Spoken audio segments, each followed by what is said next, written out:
Thank you, President Kelly, very much, and Professor Ross also for making this opportunity possible. Martin showed those pictures, and life is kind of rough traveling with those two guys.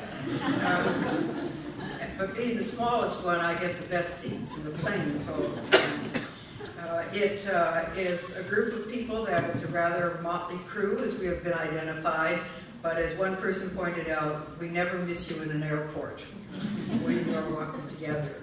I'm very pleased to be here and to share the exciting opportunities which have been presented with the Global Education Fund at the United Methodist Church. I'm mostly appreciative to Martin as well, and I remember when you came in for that interview, Martin, I was already thinking, if he comes here, maybe we can get him to work at Africa University. But I did not say that to the search committee. I kept that to myself. But I was very glad and pleased that we were able to work that out. My work goes back actually starting in 1989, where I was asked to serve on the planning committee for a new university to be founded by the United Methodist Church in Africa. I served 2 terms on the board after the planning was over and we'd begun the university. And we opened in 1992, and Linfield hosted many members of the administration over that period of time. Our librarians spent 2 different trips here studying library systems in the United States.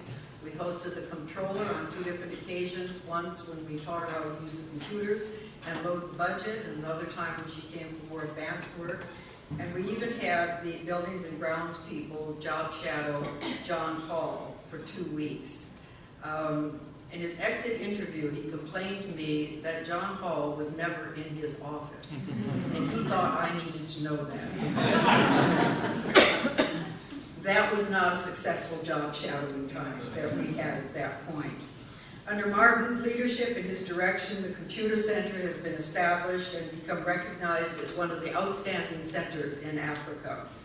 Even through all of the troubles in Zimbabwe, the university has not quite flourished, but has maintained itself well, and has been in a bubble, we think, probably organized by the President Mugabe, because every other institution of higher education and secondary schools have been closed during the troubles.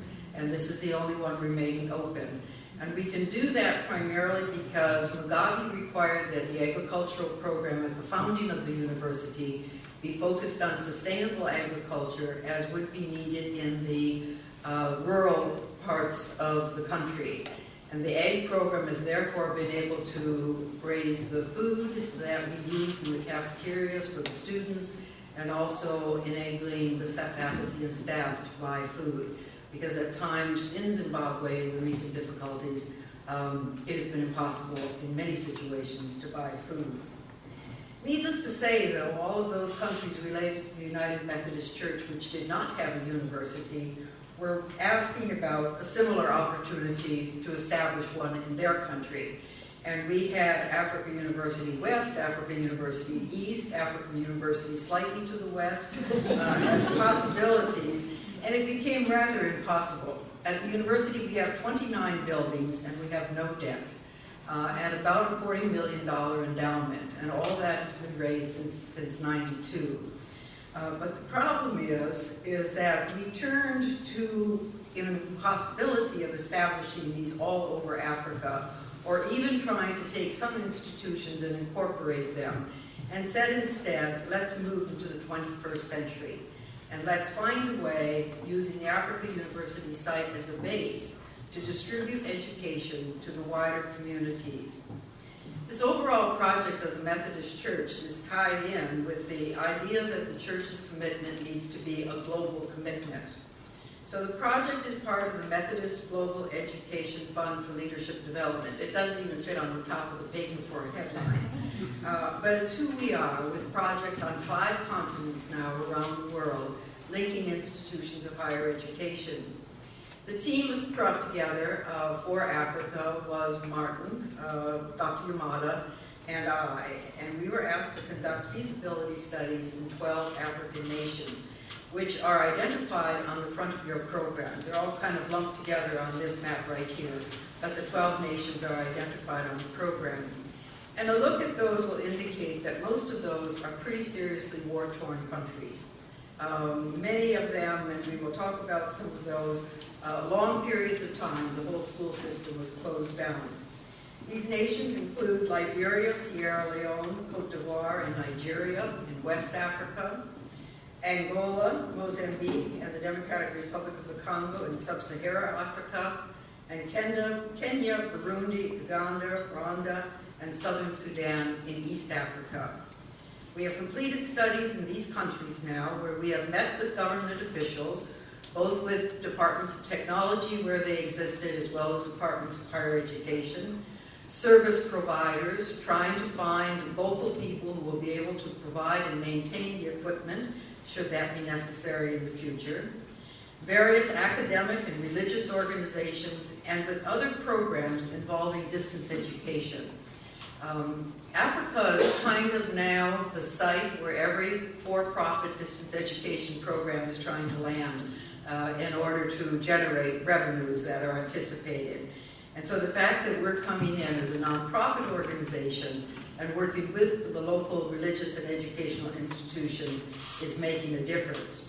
We work with 3 language groups. 2 of these countries speak Portuguese as the native language other than the tribal languages. There are the French-speaking countries and the English-speaking countries.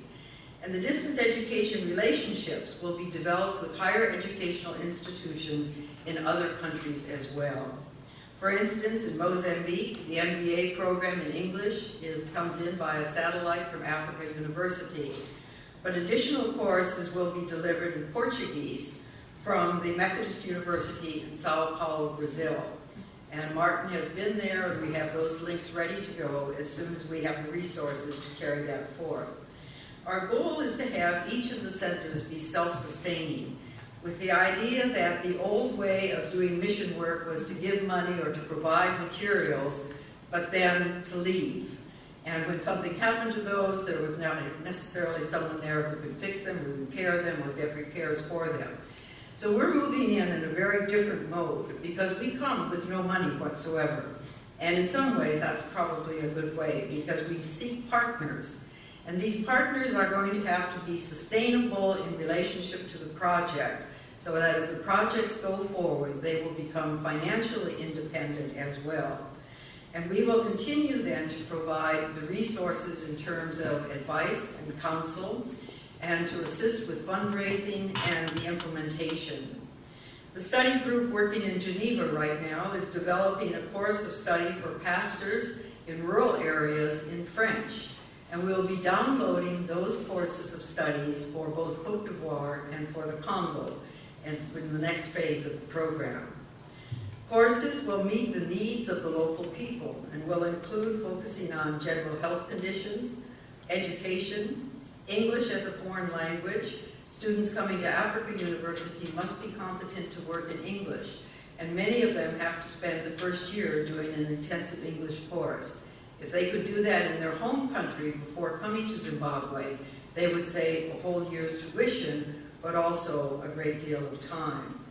And we're looking at, of course, sustainable agriculture as being another product that needs to be exported to all of these countries. Each program will be developed in cooperation with the local population and their particular needs. Africa is really quite advanced and in many areas prepared for this technology. Martin talked about this underwater cables which run up the west coast and now will be going up the east coast as well. And so we will be able to tap into those cables instead of having to use just exclusively the satellite. While in Kigali, Rwanda, we noticed that teams of people were laying fiber optic on every street in the capital. And there was a grid plan to extend that fiber optic out to the other villages. The Water and Light Commission of McMinnville discussed this project for 5 years and decided against it.